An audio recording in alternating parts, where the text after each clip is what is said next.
when you start to notice this field, you'll see it in all kinds of places, including window frames, door frames, anywhere where there's a couple of things that are separated. You know, the branches, pointed out the branches of a coppice tree the other day. You'll see this connecting field, web, whatever it is. As I say in the other video, I think I know what it is, and that kind of makes sense.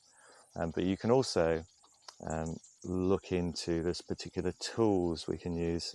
So these are, you might recognize that perhaps, depending on how many videos you've been watching, as a tensor ring. This is quite a large one, and all metal rings, well, it's an antenna. You might be old enough to remember TVs with the circular antenna on the top. And the thing with electrical antennas is, well, in those kind of situations, they can be tuned. So you can have electronic, or more originally, things called rheostats, or when you turn a knob, you're actually changing the length of the wire to tune the antennas to particular frequencies. That's how you can tune into a particular radio station or television station. So this is connected at both ends. There's a whole story behind this. I'm not going to tell you all about light life rings.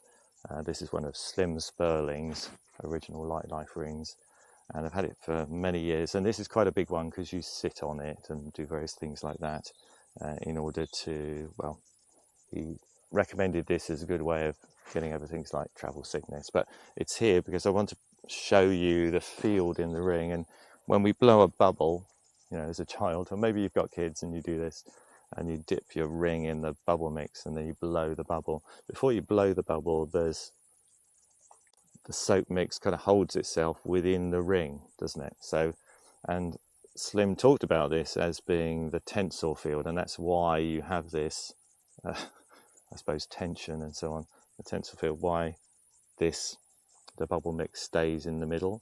But if you look, particularly when there's quite a chunky conductor, so these are made of copper, often they're also plated with silver or gold and whatever, and this one did once have some gold plating on it. But that's a whole other conversation about why that actually disappears over time.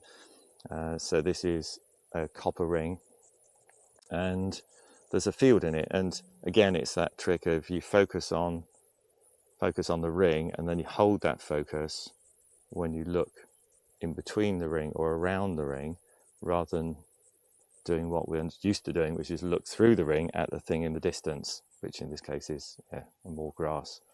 And so this is this is a half cubit. So these are based on the Giza pyramids.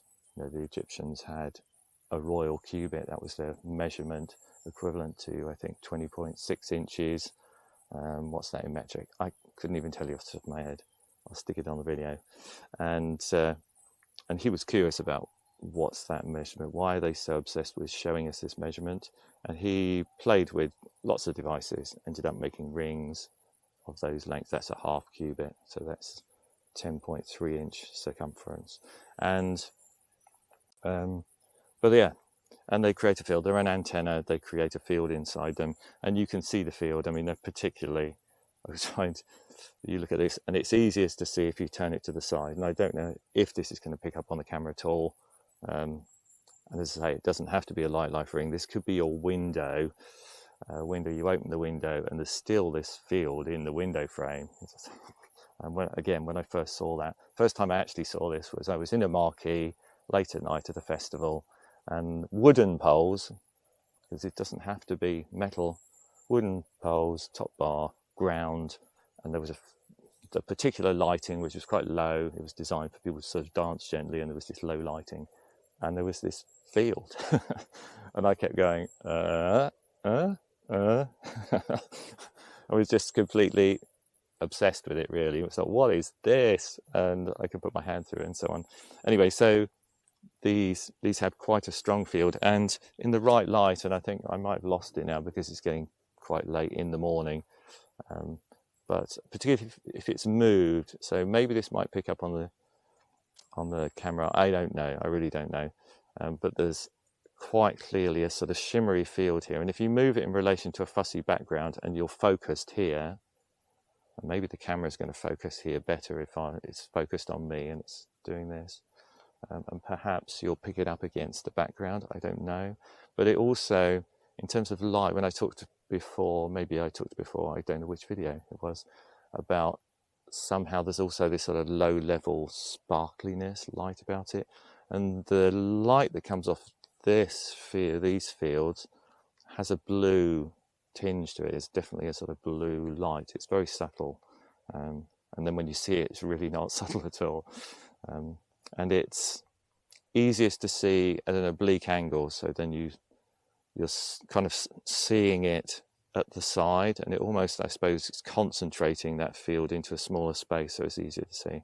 But anyway, I just wanted to let you know that you don't have to go out to the woods. If you're a bit worried about going to the woods, well, don't go on your own.